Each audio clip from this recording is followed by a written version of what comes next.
లో ఎవరైతే 40,000 and above income generate అవుతుందో ఒక ఫైనాన్షియల్ ఇయర్ వచ్చేసి వారికి 10% టీడీఎస్ కట్ అయ్యే ఛాన్సెస్ ఉంటుంది ఫ్రెండ్స్. ఎవరైతే 60 అండ్ అబో ఎవరైతే సీనియర్ సిటిజన్స్ ఉంటారో వారికి 50,000 and above income per financial year generate అయితే కనుక వారికి కూడా 10% టీడీఎస్ కట్ అయ్యే ఛాన్సెస్ ఉంటుంది ఫ్రెండ్స్. దీంట్లో ముఖ్యంగా మనం తెలుసుకోవాల్సింది ఏంటంటే ఎవరికైతే పాన్ కార్డ్ వారి అకౌంట్లో కానీ టీడీ అకౌంట్లో కానీ అప్డేట్ కాకుండా ఉంటే కనుక 20% టీడీఎస్ కట్ అయ్యే ఛాన్సెస్ ఉంటుంది ఫ్రెండ్స్. ఇది మరీ ముఖ్యంగా అందరూ గమనించాలి.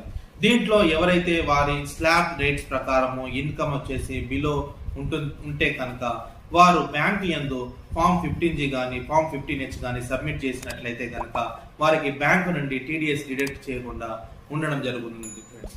ఇలాగే ఈ ఫామ్ 15G 15H వచ్చేసి ఎవ్రీ ఫైనాన్షియల్ ఇయర్ వచ్చేసి వారు స్టార్టింగ్ లో అంటే